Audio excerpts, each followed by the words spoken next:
Hi, welcome to another episode of Relatable. I am your host, Stephanie Michele. This is the show that talks about exceptional human encounters, the people that make them happen, and the actions that it takes to create them. Today, we're going to be talking about love, and not just romantic love, but the daily opportunities to experience and practice love. So all those little moments in the day where you can kind of lean into love. And this morning when I was thinking about this and preparing for the show, I was looking around my home and just looking out for things that actually remind me of love. And there's quite a few things. So there's art, there are aspects of nature all around my home, plants and rocks and stones and pictures of places that I've been that remind me of like just really being surrounded by love. And of course, memories of just being with people that I love. They're everywhere. And, you know, I couldn't help but wonder, like, what if I woke up every day and kind of anchored myself with those elements that are around me instead of doing things like reaching for the phone and checking to see what kind of work I have to do for the day, or God forbid, look at the news, because that's not probably the best way to start the morning. But really, like, just spending time and just anchoring myself in those things around my place. And I think there's probably plenty of stuff that takes us out of love. I know. I mean, there's lots of things going on in the world that take us out of that. And so it may be hard for you to imagine, how can I just wake up and be in love every day? But I'm telling you, if you practice it, if you find a way to really practice this, it just becomes your norm, and then you're in it. So if you're getting hints right now that I think she's going to use this for the social challenge, you, my friend, are already leaning into love. You're already seeking it out. And we're going to talk more about anchoring in love at the end of the show. For the people watching live, here's the question for chat. What could you do to bring love into your existence right now that will make it your new norm? So just think about that and share that amongst people in chat. Now let's meet the man that inspired all this love talk. So today I'm joined with all of the above. I'm just going to use all of them. With Ethan Lipsitz, who is the founder of Extreme Love, a platform that advocates for love activism with media, art, and technology and experiences. Find him spreading love every Monday with his podcast called Love Extremist Radio, and traveling the world as an artist, experienced facilitator, musician, and host. Yes, all those things. Yes. Yes. How are you? I'm wonderful. Yeah? Yeah. So, how you doing? I told you sometimes I vent in the monologue. I didn't have anything to vent about. Yeah, there's no venting. There's no venting, but I still want to give you the chance. Like, is there anything pulling your attention right now that you just want to put out there? Well, it's interesting. You were talking about space and kind of the energetics of your space and how you can cultivate love by reminding yourself about it wherever you look, right? And I've been thinking a lot about other senses like smell. Yeah. And I will step into, say, a lift, and sometimes the smell isn't so great. Yeah. And I've noticed over time I've gotten more sensitive to smells. And the traditional air fresheners, for whatever reason, aren't vibing with my body anymore. Speak it to the choir. Yeah, it's definitely like this chemical smell that I just don't. Yeah. And so I've been thinking a lot about how can we be in control of our smell so that what we're smelling is good, or maybe, finding a way to up the ante in terms of quality natural air fresheners in our cars or whatever it might be. But that's a frame, right? Our senses are all ways of feeling self-love, is by cultivating our senses and saying, like, I love the smell of coffee grounds in the morning, and just grinding coffee or whatever it might be. And smell it takes you right back to a memory so quickly, more than I think some of the other senses. Like you just smell something, you're like, oh, I'm right back there. Coffee reminds me of my stepfather. On holidays, Christmas, we couldn't open up presents until he made his coffee. So coffee is presents in my mind, like presents are coming when I smell coffee. But yeah, I'm the same way. I don't, heavy perfumes, any kind of fake sort of fragrance, it's too much. Right. But essential oils, lavender, rosemary, sage, sandalwood, all of those things are kind of loving and cool when you encounter them. Totally. Yeah. And I wonder if it's subjective, right? Like, is smell something where, like taste, where some people might love something and others will hate it? Is. Yeah, I think it is. And that's why it's almost a personal choice. Yeah. So you really need to almost carry something with you where it's like, oh, I don't want to smell this right now. So you have your whatever essential oil. Yeah. Yeah. The little ball or roller. Right. ones. Exactly. I got one on my desk over there. I like it. Yeah. Well, tell me, what is a love extremist? Like what? A love extremist, I kind of have associated love extremism and love activism as being one and the same. Initially, I was studying and learning a bit about extremist hate, and I realized that extremist hate was in the news and was a topic of conversation for a lot of folk, but extremist love wasn't. And I thought, well, we should at least start having this conversation. What is extremist love, right? And asking that question. And then over time, I started to create my own awareness of what it was for me. And I still want it to be an open source term. So to all those who are watching and listening, like, extremist love can be what you make of it. And you can be an extremist for love in all sorts of different ways. I believe that the way that I act as a love extremist is really about art and creativity, and finding ways to use art and creativity as a Trojan horse to love. I'm really interested in Trojan horses. So what are those kind of secret things where it's like, oh my gosh, I'm in my heart. Yeah. You know, wow, I've been painting. Yeah. So like maybe it's we cook a meal, right? I find cooking to be an art, right? Maybe it's painting. So I just painted my friend's Prius, and the act of painting the Prius was, you know, very much a heart-centered act, but also he's now going to be driving this Prius all over Los Angeles. It's extremely colorful, and it's unlike any other Prius on the road. And in that way, he becomes a love extremist and making people smile when he drives by. So I think color and art, I think music, expression, all these ways of kind of coming into our self-confidence and our self-love. And then also finding ways to connect with others through that, and it radiates outwards. So to me, that's actually activism. So when we are in choice and when we are acting from a place of love and creating from a place of love, we're actually affecting, it ripples outwards, and that then becomes action-based. And so I'm really fascinated with different ways to engage in that, and even just coming in here and giving you a hug is a form of spreading love. Smiling at someone you don't know or someone you do know, right? That's love. And laughing and telling jokes. And so just right now in this time and always, I don't want to just frame it to today, but remembering to bring joy and love and light to the world around you, I believe, is something that can be tied to activism. I agree with you 100%. So two things that kind of came up when you're talking. So I hear you're inviting people to create, like it's a very much a we thing for you. Like being an extremist is not just, I'm going to be a representation of love. It's like I'm inviting people into a process and we're going to do something together. Right. And then love is contagious. And we've talked about this a lot on the show. Like, you can witness it. Like and the example that I always give is sitting in a coffee shop and watching a stranger greet another stranger with a smile like that. Right.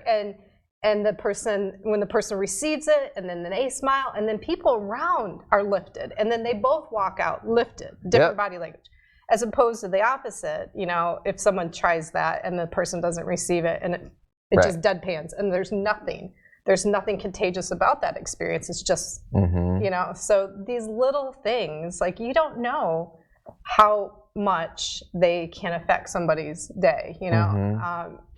And I'd rather risk it and be, oh, they didn't see me or they didn't receive it than to not do it. Right. And there's a lot of language around taking daily risks. And I think one of the greatest risks we can take is to step into an environment and not necessarily knowingly, but with some intention, alchemize it. And what I mean by that is exactly what you're saying. Bring a smile, sing a song, ask someone how their day is going, really look at them in the eyes, face to face. I was recently in New York City, and New York stresses me out. You know, I'm a Los Angelino, and I go to New York, and it's like, I'm claustrophobic. And I noticed that the respite of that stress was literally looking in other people's eyes and smiling. And it was almost like that was the take. Like, I didn't need the trees, I didn't need the sky. As long as I had that kind of like connection with other humans, that really felt like, oh wow, there's love in the city, and we can exchange that. And it's despite the the concrete craziness. Yeah. It so was it's really just having a little human connection. I think New York gets a bad vibe, but because it's busy, it's a little bit, especially compared to here, there's a vastness to it, and it feels like people are not available to connect, but they're just doing their thing, and if you stop to smile, they'll smile. Right. Like they're there, they're humans. We want this. Totally. We all want the connection. So another thing that kind of came up with what you just shared, so it is vulnerable, right? Like there is a sense of like we need to be to express this type of love that we're talking about right now, and just daily practice little activities out and about in your daily life. There is some vulnerability to that. Do you have any thoughts around how you personally have gotten over that, or how you can encourage people to? It's okay to be vulnerable. Vulnerability, there's a lot of lessons involved in learning.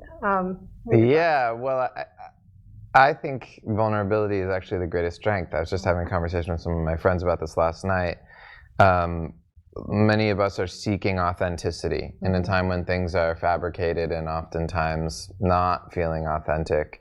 The quest for authenticity is really the quest for truth. And vulnerability is truth.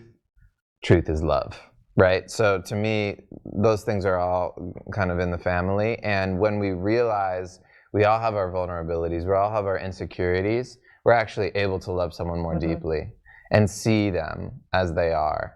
And so I believe we all have the capacity to love. We all have the desire for love. When we are at our end of life, I just interviewed a death doula on my podcast, and she said one of the two most asked questions when we die are, did we love and were we loved?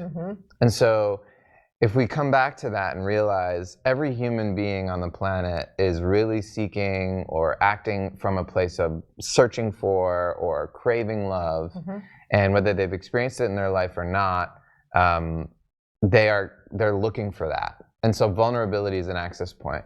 And when we realize, oh, this person has something, some insecurity, some vulnerability that allows us to connect and allows us to find the love there, even if we might not agree politically or whatever else. It is the realness. And vulnerability to me is just a moment that it's just maybe a moment of discomfort, but that is it's an opening the window to what we're talking about, and it gets easier.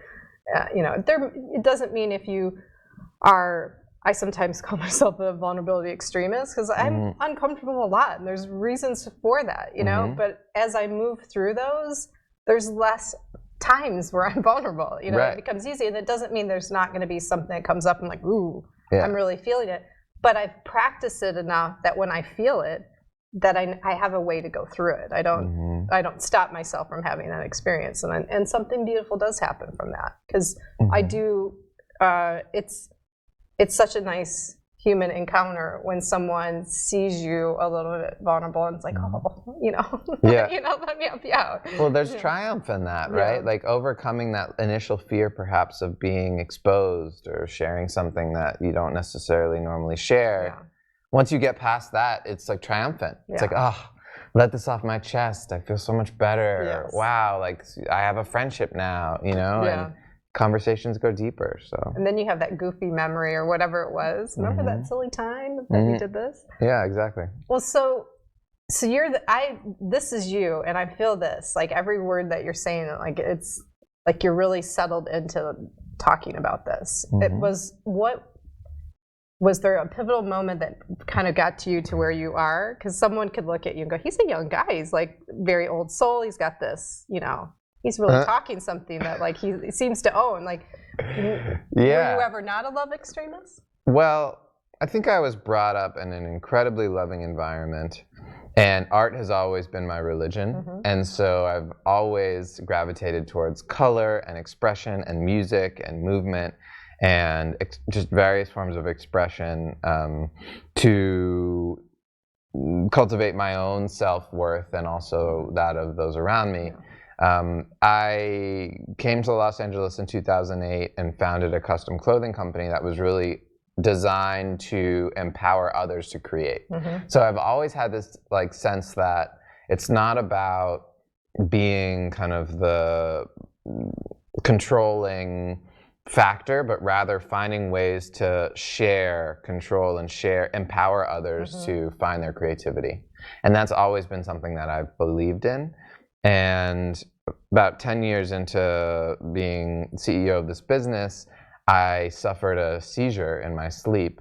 And the next day went to urgent care and did a CAT scan and found a brain tumor.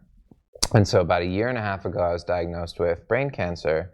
And everything, I was already doing love extremism, but it was almost like, you know, there's concepts that we think about and they're mental.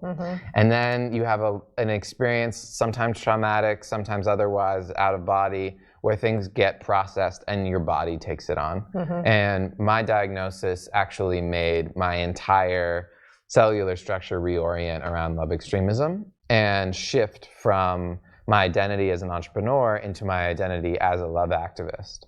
And really realizing, you know, and in that answer of what, you know, what we say when we die, have we loved or did we love, really realizing life is just about love, I believe. And so I'm going to make my life about love and spread that as much as I can with art, with experiences, with media, with conversation, you know, so I'm just trying to spread the gospel. So that, did it speed up the process in a way, or just make you more aware of how it's needed? Yeah, both. And I appreciate kind of the social commentary of, oh, we need more extremist love in the world because there is a lot of struggle and strife. I also think that things are generally in balance, and where the spotlight is being placed is on the trauma and the drama. And there's financial reasons for that, and you know, I appreciate all that.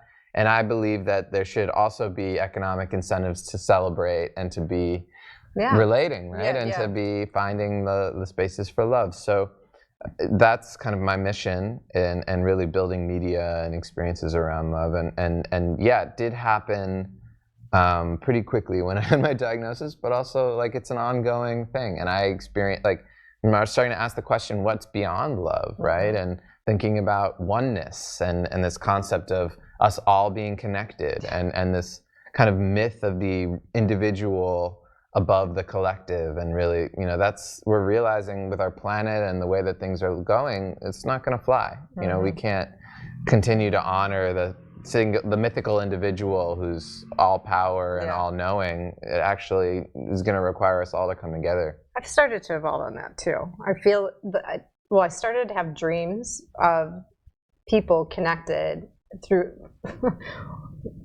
illustrations that almost look like a tight shot of like someone with split ends, and like, you know, of how that's like there's some space that needs to be repaired in that, and that space is our planet and relationships and things, and just knowing that like we do all have to come together to look at some of these issues, you know, issues, and maybe not just issues, but just to care for it the way that it was supposed to be cared for. So yeah, I feel that. And there's been lately, in the last couple years, more conversations and dreams and in prayer and meditation of people that I didn't know that have passed that I have some connection to, which is really inspiring me just to keep on this path of like, yes, everything's connected, and like find your people. Like we're in a ripple, we're in a relational ripple, whether you have acknowledged it or build up like your core like friends group. Like there are connections that are needed to be made, you know, that are really important. Yeah, I love. Yeah, a lot of thoughts in space around this particular thing of how there is a spiritual connection between all of us. Absolutely. And how do we repair that, and how do we bring that out more in daily life? There's a great book called The Secret Life of Trees that articulates the connectedness of all trees. So the root systems of trees are actually, like, they're communicating with each other. Redwoods, yeah. And so to me, it's not so much, like it's almost like, let's get rid of this myth that we're separate and start to acknowledge that, you know, like you can feel my energy, just what we were talking about sharing a smile, the instantaneous connection of that to going to someone else and then them sharing it. It's almost like the ripple effect is there. We just need to catalyze it and acknowledge it. And it makes you, so do you wonder in small moments, so I'm a downtowner, do you live downtown? I live close to downtown. Close to downtown. So I have a lot of elevator rides in my daily encounters. And I will always greet someone, but I also can sense when they don't really want to talk. And so I'm not going to, you know, really press on that. But I wonder, especially when you see the same person over and over again, like, well, there's some dynamics to you being in my space and us sharing this space over and over again. And I'm so curious about that. Like, I really want to know, you know, what is the moment that could possibly be between us, that is inspiring, that, you know, that is a conversation we're supposed to have. Like that, I wonder that all the time, and wanting to, like, you know, sometimes I'm cracking a stupid joke, you know, or whatever, just to get someone talking, because you're there in my space and I'm in yours, and we're sharing time and space together. Like, what's our connection? Other than just standing on this floor.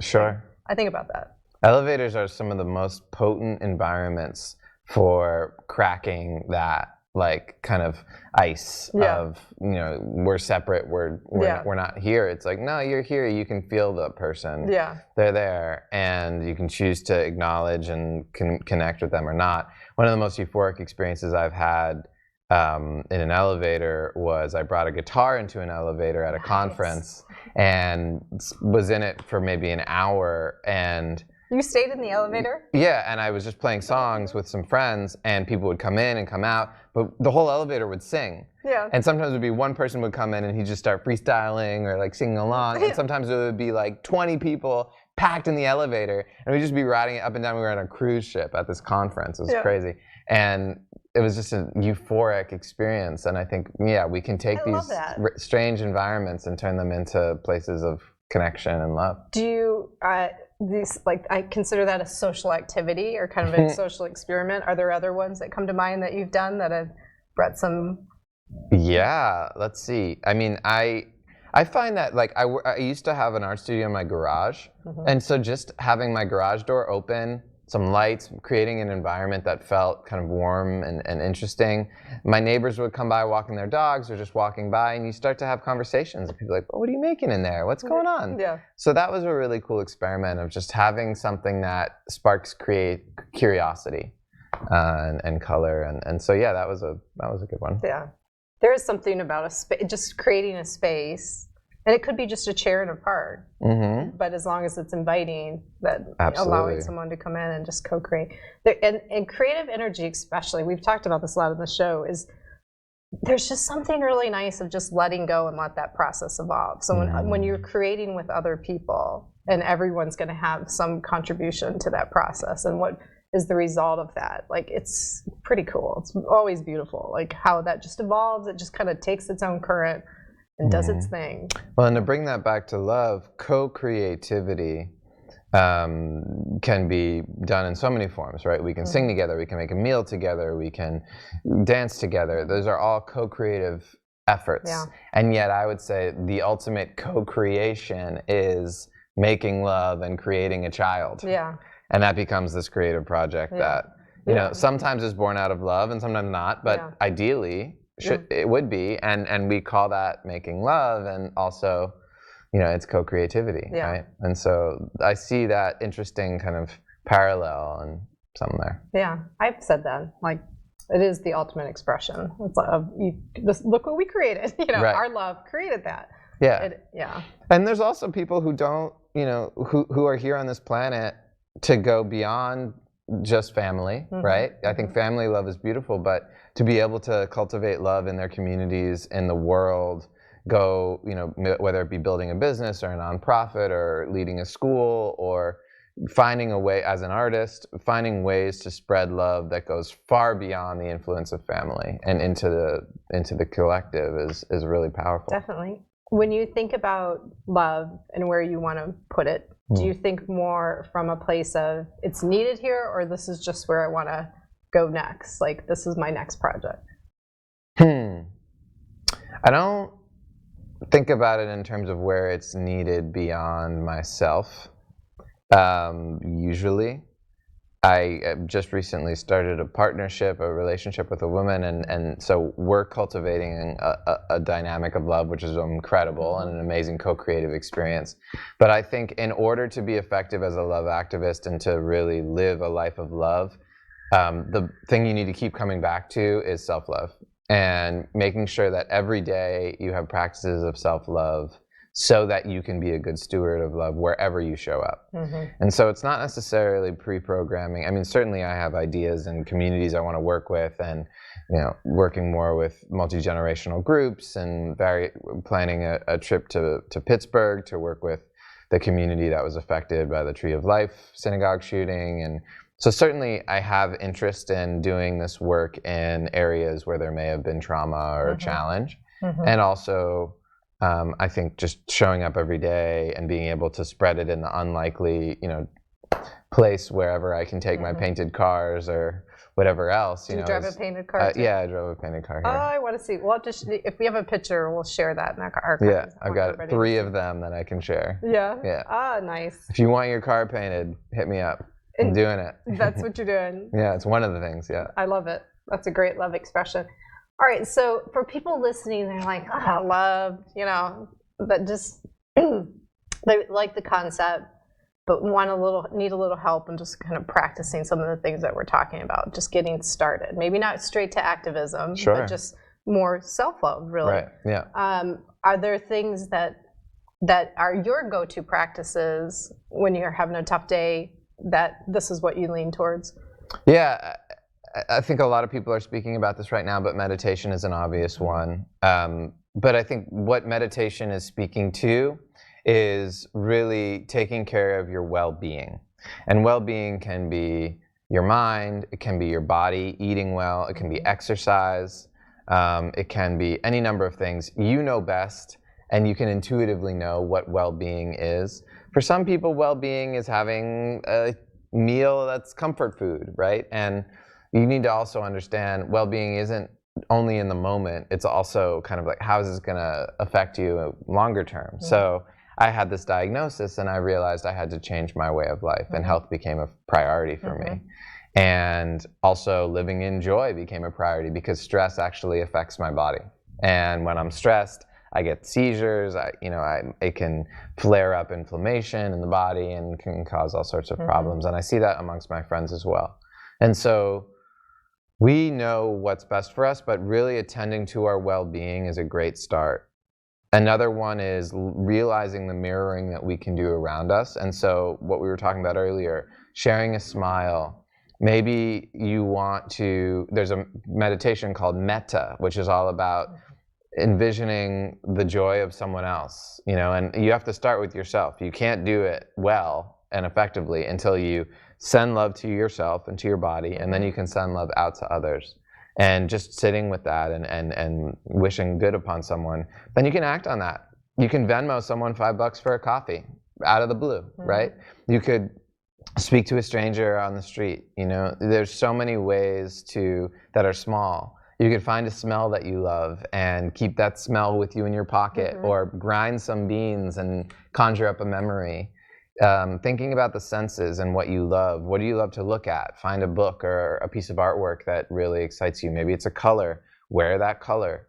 There's so many ways I think going down the senses route, thinking about what really lights you up, and realizing you can't be a good steward of love until you are loving of yourself. Yeah.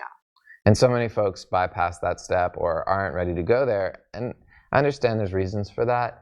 And yet, if you want to bring love into your life, that's the first place you got to work. I couldn't have said that better. I mean, those are all the things. And I hope what people are hearing in your examples these are small things. These are things that, even if it's just, it's like you're just in the deepest, darkest depression or hardship right now, like there is something tiny, tiny that you can do to start the momentum in that direction. And then the next day you could add like 2 things, and the next day 3 things, and then all of a sudden, but these are not big steps, and they don't have to be hard. Right. That's what I think I want people to understand. If this is like, look at those people talking about love. Like, how do I do that? You know? I mean, music is the ancient way, right? Listen to a song that lights you up. It's almost like opening the curtains on the day. Yeah. When you open the light, let the light in to your life, to your space, you know, it really becomes, like, that's a choice. Sometimes it's hard to do it. You want to sleep in, you want to keep it dark. But once you do that and you make small steps, you can really have huge impact. And the meditation is important because we live in a noisy world. You know, you're carrying yesterday's news and the worry of tomorrow's news, and you know, the person that cut you off in traffic and all these things. So when you know, take a deep breath and just time out, it's like a reset. It's like turning the computer off and on. You know, really. I mean, because that stuff, you're carrying it. You're carrying it. I can't stress that enough. And that's why I know. When I get a physical reminder, actually, that I need to stop and breathe, either do some breath work or meditate. I'm like this. It's like when I've got, and it's almost like the act of, I'm full of the nonsense right now and the noise, because my shoulders are like right here and I can feel the pain. I'm like, oh, it's time out, you know. Right. And I suspect that if many people have some sort of physical sign that's like, okay, I've gone too far, you know. If you pay attention to what that is, what your body is telling you, that you'll find your sign, then you can lean into some of the things that we talked about. Yeah, and you can even set, I mean, I have a friend who does 5 at 55, where at 55 minutes on every hour, he'll have a little alarm clock go off. And it's like, okay, set your alarm clock every 5 minutes and just check in with yourself. Yeah. What are you feeling? Do you need to meditate for 5 minutes? You need to relax your shoulders? You need to breathe? Yeah. Another thing I like to do is I write down 5 things I'm grateful for every morning and then set an intention for the day.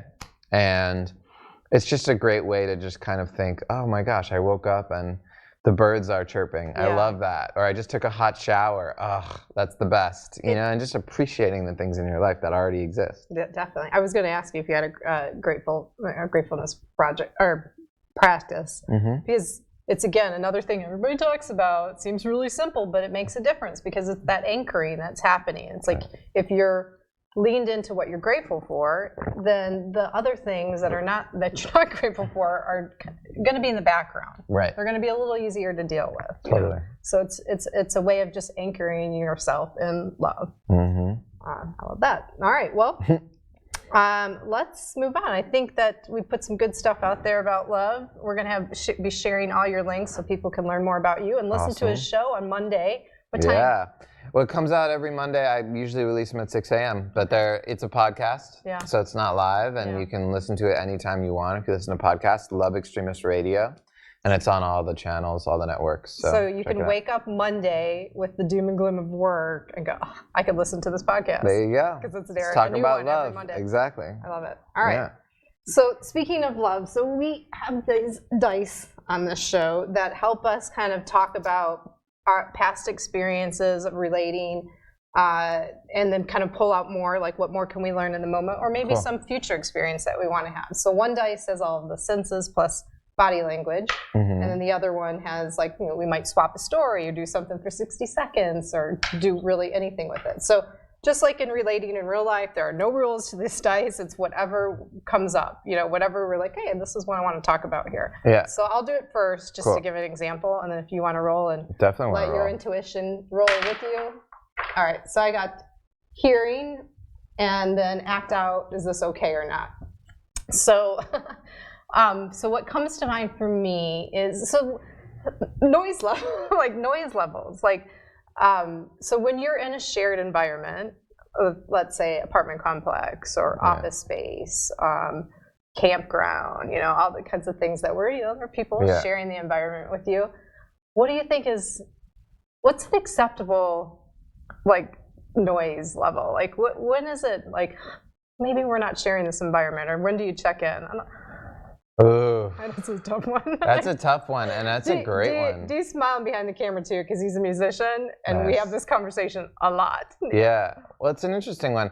I think, like, I'm really working on realizing for myself when I feel like I'm in victim nature. And victim nature is like, something I don't like is happening to me. Yeah. Why is this happening to me?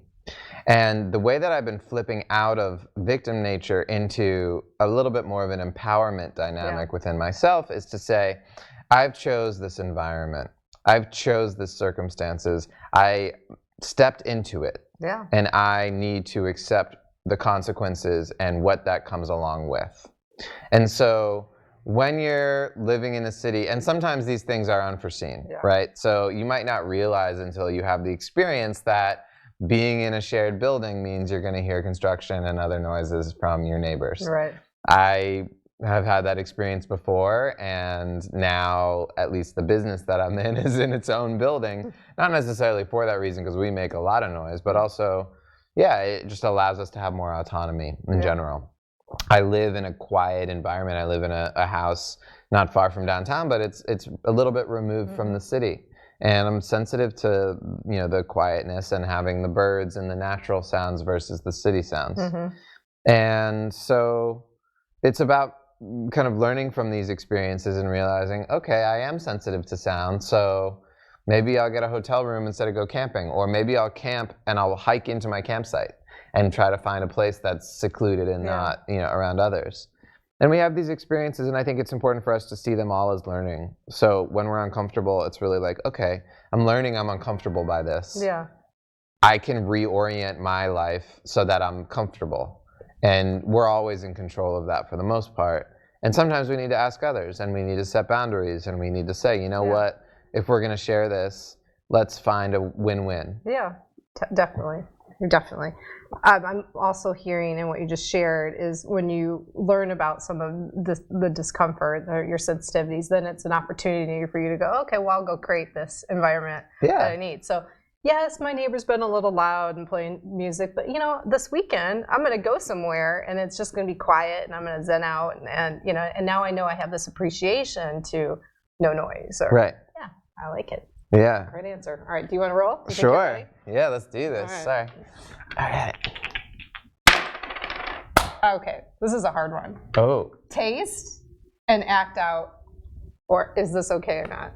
So I have something that I could suggest if you don't, because that's a hard one to kind of like, ooh, what can we talk about here? Oh, hold on a second. Let me think for a moment. Taste and act out, is this okay or not? Oh, I kind of got one. Okay. And this is one that I debate with my friends a lot about. Okay. Like, taste, I think about eating, like eating in bed, right? This is just kind of a polarizing topic. Yeah. And I'm a Virgo, so people tell me that means that I'm very particular about neat things, and it's true. I do get stressed out when things aren't fairly organized. And so eating in bed, pretty much a non-starter for me. But I've had friends that are like, it's their thing. Like they're really into bringing some food into bed and having a snack or whatever it is, or maybe they're with their partner and they have a meal in bed. Anyway, what's your take on that? Where are you at with it? So definitely, I lean towards more neat and orderly. But I also have a little dog that sleeps on top of the bed, on the blanket. So I think I can be flexible about that. I would. I think there's layers to this. I wouldn't want to put food on the sheets, but on top of the blankets on a tray.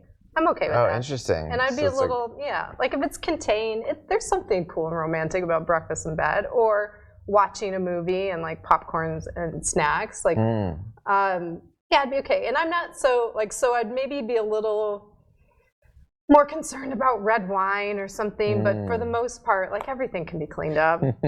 My dog found a green Skittle a couple days ago because I hate green Skittles, and there were Skittles somehow left over from something in my apartment. And the green ones are gross. Interesting. They used to be lime, and they changed it to green apple, and it's it's gross. Yeah. But my dog found it and found one on the floor, and he brought it to bed and licked it. Oh no! And left a little green spot because he decided it was gross too because he didn't want the rest of it. And I wasn't annoyed. I just kind of chuckled about it. I can wash that. It's fine. There is something interesting, and this is related to love, in when you welcome, whether it be a pet or a child into your life, you almost need to let go of some of the material control that you might have had before. So I would agree with that.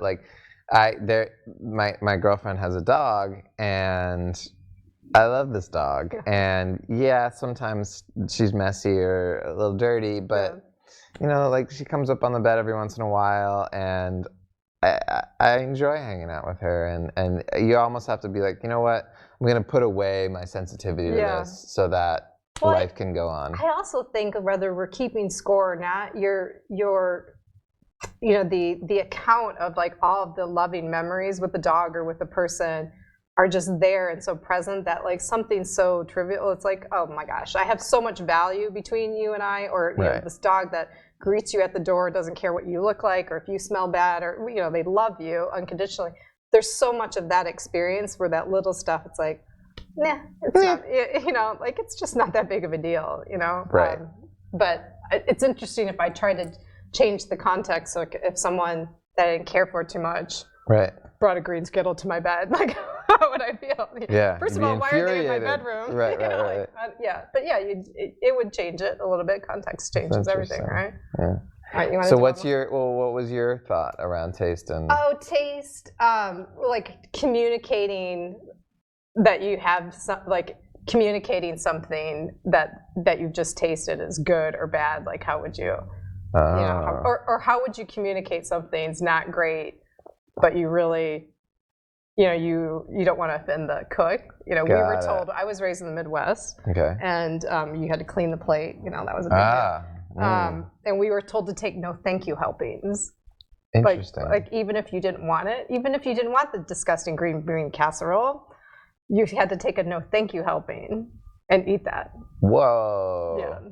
Interesting. So you're like, that's a whole nother conversation. My mom's watching going, yep, I told you to do that. That's what we did. Okay. No thank you helpings. I don't make anybody take no thank you helpings in my home. Got it again. You got taste again. Wow, it's really like. It wants to be taste. Oh, body language. Okay. Let's do this one. Do this mean what? Okay, so this is an interpretation. Kind of like a question of like, what is this expression mean? So we could talk about like, you know, body language that someone has misinterpreted of your own or an experience that you've had. What else is kind of coming out for me in this? Yeah, I don't have a recent like body language. I mean, body language is so second nature to me as a person that lives downtown and walks a lot. And is alone a lot of times, so there's a safety aspect of kind of seeing someone far away and just getting a read on body language because you can't see and you're not communicating, and just knowing, you know, what that space is going to be like as they get closer. What's coming up for you? I'm thinking about laughter, which is, I guess, a form of body language sometimes. And thinking about how laughter can sometimes be a way of expressing joy, but also a way of expressing discomfort. And a lot of people laugh in moments when they don't really know what else to do. Yeah. And sometimes that can offend folk. Yeah. Right? And so it's interesting to think about the dynamics of laughter. And I believe in humor and laughter as a way to cope with life, and it's something that I really enjoy and value. And also probably have been that person that's maybe laughed in an inappropriate moment. And what's appropriate and not is up for debate. But yeah, I can relate to that because I find I love to laugh too. I mean, it's just such a great day when you've gone into a serious like belly laugh, like it lasts for a long time. Totally. But I also find the mask sometimes that I'll go to, like the go-to mask when there is discomfort or maybe vulnerability, is this, you know, too much of a smile or maybe a little bit of laugh, and it's more it's a mask really. It's just like I don't know what I'm feeling, I don't know what I really want to put out, so here's this. I see it a lot in pictures, like you know, that smile. So I'm sure I've been that person too. I've been that person too. Yeah. Yeah. Happens all the time. It happens all the time. Which is why, you know, so maybe the next step of that, like I really like, and we talk about a lot on the show, is just encouraging questions, you know, because we're kind of conditioned with social media and how fast stuff enters into our system of just accepting that at face value without the context behind it. And so when we're in these moments together and if something like that happens, there's always an opportunity to go, hey, what's going on? Why did you laugh? You know, like there's ways to like ask a question that are not defensive, and then there's an opportunity to like be in more, you know, in a space of more sharing and actual growth and understanding when questions are asked in those moments. Yeah, I think that leads to kind of how do you compassionately ask, or it's funny actually, I've been having a lot of conversations with folks about calling out and cancel culture and call out culture, and we're living in a time when a lot of behaviors are on the chopping block, and something as small as saying like, why are you laughing right now, is a little bit of a call out, right? It's a little bit of like a questioning someone's behavior because it feels offensive or it feels inappropriate, and that's maybe a micro versus a macro where, you know, you get on TV and say this person abused me or whatever it might be. There's a lot of that happening right now. And the way that we do that with love is a really important question to ask, and one that we're still finding answers to. A girlfriend of mine, shout out to Maria, she's watching, and I had this conversation lately about saying, so in the questions that we just talked about, it's kind of putting it on the other person. Why did you do that? Right. But really, you're triggered, and the question might be, I'm not trusting that. Like, and just being clear that it's like, it's on me. Like, something just happened that I'm not trusting right now. Right. I mean, that's a brave thing to say, I think, but I think it pulls out the closeness that we're all seeking, like, and to be able to say something like that in that moment. And taking responsibility, taking the heat for how you're triggered in that moment instead of implying it onto somebody else's. Totally. Well, we're all mirrors. So like when something we see and then we notice our body reacting to it, it's because we're triggered, right? Because they're mirroring a behavior that causes a reaction in us. And that's always like something to remember whenever you're engaging with folks, that, whoa, like this really is triggering me right now. Why? Because I was personally affected by something that relates to this, or, you know, I learned something early in life that this was wrong. And and I've found in those moments, if you can say that, and it requires a slowdown, like really being with someone, you know, and maybe it takes a good eye contact to kind of get you in that moment, but slowing down. But if you could share that, hey, when you did this, you know, it reminded me of this, and it's pulling up stuff for me. So then again, it's not on that person, like, and you get to release, like, oh, now I understand why this triggers this, you know? So, but slowing down, like, I almost think at this point, and I think this is a practice of love, depending on how much you allow news and social media to be a part of your daily thing, you know, if you're on it quite a bit, when you get the chance, the wonderful chance to actually be with the person and have an experience with them, it's almost like you almost have to stop, take some deep breaths, look at them in their eyes and go, okay, now we're doing this. Like, just to clear out some of that vastness that's been happening in the day and the noise that's happened, so you can really honor whatever moment is the now with somebody else. And I believe one of the most powerful acts of love is learning how to be an active listener. And active listening means you're not interjecting, you're hearing someone through their entire thought, and you're responding directly to what they just said. You're not pre-planning what you're going to say next and then putting your point out, and it's this kind of combatant, my point, your point, my point, your point, but rather it's an engaging conversation where there's an interplay and a dynamic, and there's eye contact and there's presence, like what you're saying. And so I really believe, as an activist, just learning how to be an active listener, and there's plenty of great videos on YouTube to figure it out, but there's literal steps to this, where it's just going into an environment and then people, allowing people to feel heard and seen, is one of the most powerful acts you can do for so many people who don't feel that way. For them and for yourself. And for yourself, honestly, absolutely. Like, and there should be no shame around watching a video to learn this, because if you think about it, the main form of communication we see is the opposite of that. So when you're watching a newscast and opposing sides, or anything that's going on in government, opposing sides, you know, it's not really how we form connection and relationship. Right. You know, we just need to, you know, be able to listen and share in moments.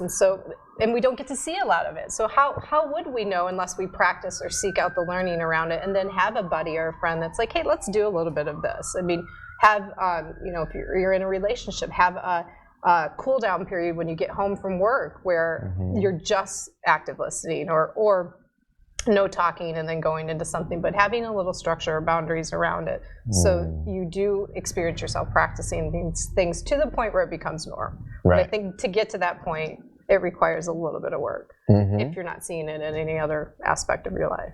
Yeah, and also just noticing, when do I feel like I'm being pulled? My attention isn't direct. It's not singular. And so often our devices or our worries or our stresses can cause our divided attention. Yeah.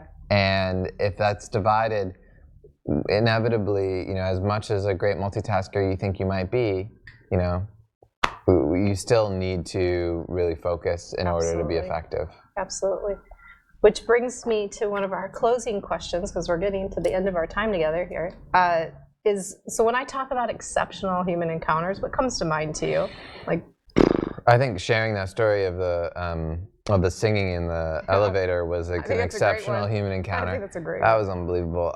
I lead a gathering called the Outer Net, which is an intentional space where we turn off our phones, we take off our shoes, and we sit in a circle and we sing, often using blindfolds, and I use a looping tool, and I bring my guitar, and we sing kind of affirmational songs, but it's really about helping getting a group into harmony and into their bodies with music, and realizing we're all instruments, regardless of whether we know how to sing or not. Whatever comes out is music, and finding ways to engage people in that. And that has been exceptional for me in learning this process and iterating on it, and being a facilitator of helping people find their voice and celebrate their voice. So I've been doing that a lot and really enjoy it. I think you have quite a few exceptional encounters that you're either leading or happening around you with your work. It feels like that. Thank you. Yeah, I love them. I mean, that's it's the energy, richness of life. Yeah. It is a form of energy that I don't even know how to describe it. It's just so beautiful when you're really having a moment with someone and they're doing their best version of themselves or being authentic, and you're seeing that, and they're enjoying themselves and you're enjoying. Like, there's just something so energy giving about those encounters. Absolutely. Just can't have enough. I wish everybody, like, every day had goosebumps. Like, if I had a superpower, if I was a Marvel whatever hero, that would be my superpower. Like, boom, you have goosebumps. You have goosebumps, yeah. What would be your superpower? I think flow state is an interesting thing to look into, you know, learning about flow and what gets you into flow, and oftentimes creative acts. Yeah. You know, when you're writing, when you're painting, when you're dancing, you know, you're not thinking about anything else. Yeah. You're singularly focused. Yeah. Athletes and athletics can be the same. Yeah. And so, yeah, I think, like, realizing those moments can be really powerful and can get you to the goosebump. Definitely. Yeah. Definitely. All right. Well, is there anything that we didn't talk about that you really wanted to share before we wrap up? You have an event coming up or anything? Yeah, I mean, there's always stuff going on. Check out @Welcome to the Outer Net if you're interested in group singing on Instagram, or welcometotheouter.net, and you can sign up for our newsletter and join our events there. But really, what I think is really important is really making the decision to cultivate love in your life and finding opportunities to do so, and realizing that a lot of being a human is about having this gift of love and being able to share that. And as soon as you can come to terms with that realization, choosing love every day and living from your heart. And I am happy to be a resource for you. And there's a lot of things happening in the world to pay attention to that are also resources for that ethos and that ethic. Nice. Well, we'll share all of the links so people can get in touch with you. This went by so fast. This was wonderful. Thank you. This is our first real conversation. We've restrained from having real conversation until now. We're doing this live for your enjoyment, I hope. But I really appreciate what you're doing. I just can't say enough. I wish there were more Ethans in the world. It's a treat to be on the show. Thank you for tuning in and doing this with me. Awesome. So as I mentioned earlier, you can help add to this if you want. So we always issue a social challenge of the week, and it's just something self-explorative to help you have a different experience and see different opportunities where you can bring love and joy into your life. So as I mentioned earlier, this idea, this concept of visual love anchors. So really looking around your home and setting things in almost a triangle space, I think would be good, or you can do a square if needed, but in a triangle space, so the first thing that you see when you wake up is one point and then the next, and you can just kind of circle yourself in them. So anchor yourself. You can also do it on your presence. So Ethan has these extremist love pins that will show you where you can get, you're wearing one, you can get one of these. You know about my Relator bracelet. I don't have it on, but you have those. But if you want to anchor yourself in something, just to remind you, like today, I'm going to relate. I'm going to practice love. I'm going to smile at people. Try that. That's your social challenge of the week. You have anything to add? Report back. Hashtag Love Extremist. Love Extremist is on Instagram, and share that with your community so that it ripples out, right? Don't just do it for yourself, but also share with others. Maybe bring 5 people into it, and then compare your stories. And yes, we always want to hear about it. I want to hear about it when you do these things. Sure. So I will make sure you can get in contact with him. You can reach me on Instagram at Relate with Steph. We'll put that all in the archives. And yes, do the social experiment and share it with us. That's what it's all about. So that brings us to the end of this great show about love. It wasn't even Valentine's Day. Right? We just leaned in. I feel it. Yeah. Every day is Valentine's Day. Every day is Valentine's Day. I love it. So other things, if you haven't been to my site in a while, please go, stephaniemichele.com. We have 2 events coming up. We also are a big fan of circling. You hear me talk about public shared experience, where it's just a time where we slow down together and really experience each other and practice intuition and share the gift of communicating something to somebody that they need to hear in that moment, and witnessing that and feeling that. That's what we do. So dates are on the site. There is a 30-day social challenge that you can take if you're not in LA, to just practice you having these different experiences. Not me telling you how to have them, but you having your own way through these experiences. You can do that. In the Relator store, we can get bracelets to remind yourself you want to anchor, and always check out our sponsors and affiliates that help us make this show happen. So thanks for that. Till next week, I just want to encourage you to think about how can you make an exceptional encounter happen today. See you next week. Peace.